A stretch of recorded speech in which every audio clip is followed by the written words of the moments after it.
علی الحبیب صلی اللہ علی محمد صلی اللہ علیہ وسلم.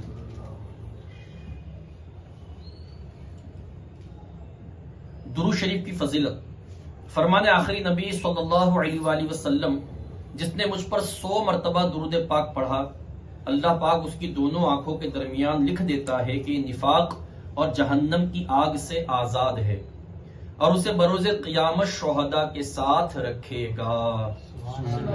صلو علی الحبیب صلی اللہ علی محمد. نیکی کی دعوت کا تارک یعنی چھوڑنے والا حضور علیہ السلام کے طریقے پر نہیں. حضرت عبداللہ ابن عباس رضی اللہ عنہما سے روایت ہے کہ سردار مکہ مکرمہ سلطان مدینہ منورہ صلی اللہ علیہ وآلہ وسلم کا ارشاد ہے، لیس منا من لم یرحم صغیرنا ویوقر کبیرنا ویأمر بالمعروف وینہی عن المنکر، یعنی وہ ہم میں سے نہیں جو ہمارے چھوٹوں پر رحم نہ کرے اور بڑوں کی عزت نہ کرے اور نیکی کا حکم نہ دے اور برائی سے منع نہ کرے. نیکی کی دعوت صرف علماء پر نہیں عوام پر بھی لازم ہے. حکیم الامت حضرت مفتی احمد یار خان رحمت اللہ علیہ اس حدیث پاک کے الفاظ نیکی کا حکم نہ دے اور برائی سے منع نہ کرے کے تحت فرماتے ہیں، ہر شخص اپنی طاقت اور اپنے علم کے مطابق دینی احکام لوگوں میں جاری کرے. یعنی جو آپ جانتے ہیں، جو آپ صحیح علم جانتے ہیں اس کو دوسروں تک پہنچا دیجئے. یہ صرف علماء کا ہی فرض نہیں، سب پر لازم ہے. حاکم ہاتھ سے برائیاں روکے، حاکم نہیں جس کی چلتی ہے لوگوں کے بیچ میں، اس کو چاہیے کہ وہ اپنے ہاتھوں سے روک دے. عالم عام زبانی تبلیغ سے یہ فرض انجام دے. فی زمانہ اس سے بہت غفلت ہے، یعنی عام طور پر ایک دوسرے کو نیکی کی دعوت دینے کا رجحان کم ہے. میں نیکی کی دعوت کی دھومیں مچاؤں تو کر ایسا جذبہ عطا یا الہی. صلو علی الحبیب صلی اللہ علیہ وسلم. عربی نے جب مسجد میں پیشاب کر دیا، حضرت انس رضی اللہ عنہ فرماتے ہیں کہ ایک مرتبہ ہم نے نور کے پیکر صلی اللہ علیہ وآلہ وسلم کے ساتھ مسجد میں موجود تھے. ایک عربی یعنی دیہاتی آیا اور مسجد میں کھڑے ہو کر پیشاب کرنا شروع کر دیا. جناب رسالت میں آپ صلی اللہ علیہ وآلہ وسلم کے اصحاب یعنی صحابہ کرام علیہم رضوان نے اسے پکارا، ٹھہرو. آپ صلی اللہ علیہ وآلہ وسلم نے ارشاد فرمایا کہ اسے نہ روکو، چھوڑ دو. صحابہ کرام علیہم رضوان خاموش ہو گئے حتیٰ کہ اس نے پیشاب کر لیا. پھر مبلغ اعظم صلی اللہ علیہ وآلہ وسلم نے اسے بلا کر نرمی و شفقت سے فرمایا، یہ مساجد پیشاب اور گندگی کے لیے نہیں، یہ تو صرف اللہ پاک کے ذکر، نماز اور تلاوت قرآن کے لیے ہے. پھر آپ صلی اللہ علیہ وآلہ وسلم نے کسی کو پانی لانے کا حکم دیا، وہ پانی کا ڈول لایا اور اس یعنی پیشاب کی جگہ پر بہا دیا.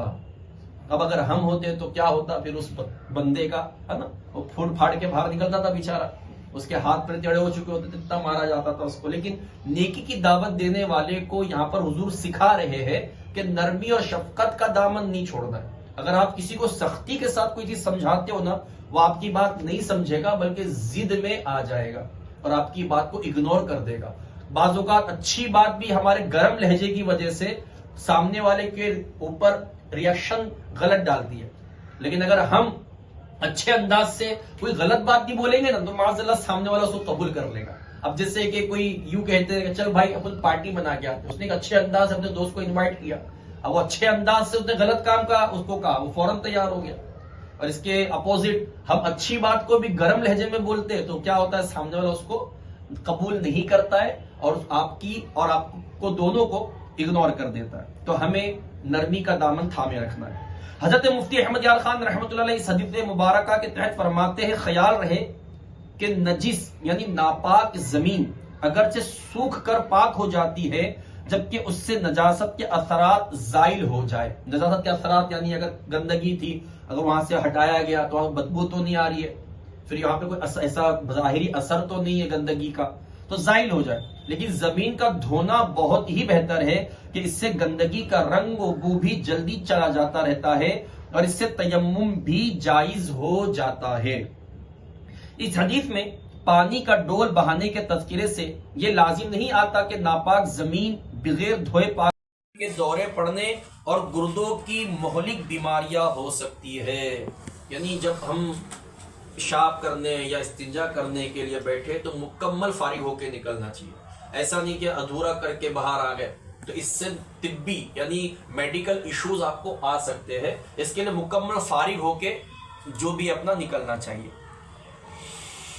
پیارے پیارے اسلامی بھائیوں، بیان کردہ روایت میں کھڑے کھڑے پیشاب کرنے کا تذکرہ ہے. اس ضمن میں عرض ہے کہ کھڑے کھڑے پیشاب کرنا سنت نہیں ہے. چنانچہ دعوت اسلامی کے مکتبۃ المدینہ کی کتاب بحر شریعت جلد اول صفحہ 1250 پر مشتمل کتاب بحر شریعت، اس کے صفحہ نمبر 407 پر ہے. تمام مسلمانوں کی پیاری پیاری امی جان حضرت بی بی عائشہ صدیقہ رضی اللہ تعالی عنہا فرماتی ہے، جو شخص تم سے یہ کہے کہ نبی صلی اللہ علیہ وسلم کھڑے ہو کر پیشاب کرتے تھے تو تم اسے سچا نہ جانو.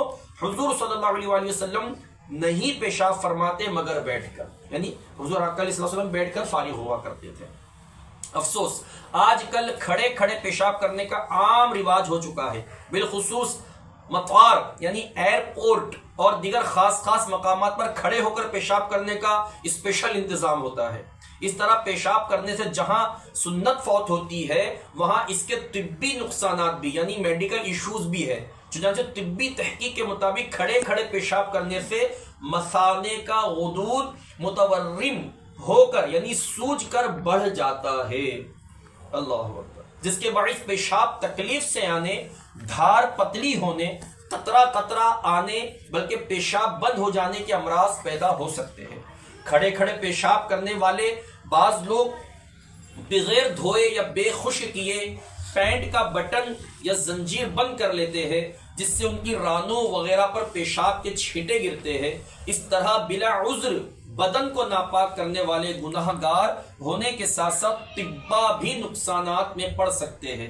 ایک مستشرق یعنی ایک انگریز نے کہا ہے کہ جو مشرقی زبانوں مثلا اردو وغیرہ کا ماہر ہو، ڈاکٹر جان ملن کہتا ہے سورینو یعنی بدن کا وہ حصہ جو بیٹھنے میں زمین پر لگتا ہے وہ اور اس کے اطراف کی الرجی، رانوں کی کھجلی اور پھوڑیوں پیڑوں ان ناف کے نیچے کے حصے کی کھال ادھڑنے کی بیماری، پردے کی مخصوص جگہ کے زخم کے مریض جب میرے پاس آتے ہیں تو ان میں اکثر وہی ہوتے ہیں جو پیشاب کے چھینٹوں سے نہیں بچتے. یعنی میڈیکل بھی نقصان ہے اور آخرت کا نقصان تو ہے ہی. پھر اللہ نہ کرے اگر اسی طرح چلتے چلتے پیشاب کرتے کرتے مر گئے تو ناپاکی کی حالت میں موت آ جائے گی. پھر اللہ نہ کرے پھر قبر میں ہمارے ساتھ کیا ہوگا. اس کے لیے بیٹھ کر پیشاب کرنا چاہیے. ابھی کیا ہوتا ہے، پینٹ اس طرح کی پہن لی ہے کہ بیٹھ کر کر ہی نہیں سکتے، ایسی پینٹ ہے. تو اب کیا چاہیے، بہتر یہ ہے کہ ٹوائلٹ کے اندر چلے جائیے، 2 نمبر کا انتظام ہوتا ہے، اس کے اندر دروازہ بند کر کے کپڑے اتار کر کے پیشاب کر لیجئے. لیکن صرف اتنی سی چیز کے لیے سے بچنے کے لیے کھڑے کھڑے پیشاب کر دے یا بیٹھ کر کرے تو صحیح، لیکن اس کے چھینٹے یہاں وہاں اڑ جائے تو بدن پر جو چھینٹے اڑتے ہیں تو پیشاب کیونکہ ناپاک ہے اور ایک طرح کی الرجی والی چیز ہے نا، تبھی تو بدن سے نکل رہی ہے باہر، یہ جو ہمیں نقصان پہنچا سکتی ہے اگر وہ باہر نہ نکلے تو اس کا مطلب جو باہر نکل رہی ہے وہ نقصان پہنچانے والی شے ہے. تو آپ کے بدن پر کپڑے پر جہاں بھی پڑتی ہے تو ہو سکتا ہے کہ آپ کو آنے والے وقت میں میڈیکل ایشوز کا بھی سامنا کرنا پڑے اور ہو سکتا ہے آخرت کا نقصان تو سامنے ہے ہی. حضرت ابی بکرہ رضی اللہ عنہ فرماتے ہیں کہ میں حضور نبی کریم رؤوف الرحیم صلی اللہ علیہ وسلم کے ساتھ چل رہا تھا اور آپ صلی اللہ علیہ وسلم نے میرا ہاتھ تھاما ہوا تھا. ایک آدمی آپ صلی اللہ علیہ وسلم کے بائیں طرف تھا. دری اثنا یعنی اچانک ہم نے اپنے سامنے 2 قبریں پائی تو محبوب خدائے تواب، نبوت کے آفتاب، جناب رسالت مآب صلی اللہ علیہ وآلہ وسلم نے فرمایا ان دونوں کو عذاب ہو رہا ہے اور کسی بڑے امر کی وجہ سے نہیں ہو رہا، یعنی کوئی بڑا گناہ نہیں ہے ان کا، بلکہ تم میں سے کون ہے جو مجھے ایک ٹہنی لا دے. ہم نے ایک دوسرے سے آگے بڑھنے کی کوشش کی تو میں سبقت لے گیا، یعنی حضرت ابو بکر یہ سبقت لے گئے اور فوراً وہ ٹہنی لے کر آ گئے اور ایک ٹہنی شاخ لے کر حاضر خدمت ہو گیا. آپ صلی اللہ علیہ وسلم نے اس کے 2 ٹکڑے کر دیے اور دونوں قبروں پر ایک ایک رکھ دیا پھر ارشاد فرمایا یہ جب تک تر رہیں گے ان پر عذاب میں کمی رہے گی، اور ان دونوں کو غیبت اور پیشاب کی وجہ سے عذاب ہو رہا ہے۔ یعنی مسلمان کی غیبتیں کرتے تھے، حسن بھائی کے پاس میں جا کے بولتا ہوں ساحل ایسا، ساحل کے پاس آ کے بولتا ہوں سہیل ایسا، سہیل کے پاس آ کے بولتا ہوں سلمان ایسا، سمجھ رہے آپ بات؟ یہ غیبت ہے، پیٹھ پیچھے کسی کی برائی کرنا، یہ غیبت کہلاتا۔ دوسرا گناہ کیا تھا؟ ایک پیشاب کے چھینٹوں سے نہیں بچتا تھا، اس لیے ان پر عذاب ہو رہا تھا۔ پیارے پیارے اسلامی بھائیو، دیکھا آپ نے غیبتوں اور پیشاب کے چھینٹوں سے نہ بچنا قبر کے عذاب کے اسباب میں سے ہے۔ ہمارا وہ نازک بدن جو کہ معمولی کانٹے کی چبھن، دوپہر کی دھوپ کی تپش و جلن اور بخار کی معمولی سی اگن برداشت نہیں کر سکتا، وہ قبر کا ہولناک عذاب کیسے سہ سکے گا؟ یا اللہ پاک ہم پیشاب کی آلودگیوں کے جرموں، غیبتوں، چغلیوں اور چھوٹے بڑے تمام گناہوں سے توبہ کرتے ہیں۔ پیارے پیارے مالک ہم سے ہمیشہ ہمیشہ کے لیے راضی ہو جا اور ہماری بے حساب مغفرت فرما، آمین بجاہ خاتم النبیین صلی اللہ علیہ وسلم۔ صلو علی الحبیب صلی اللہ علیہ وسلم۔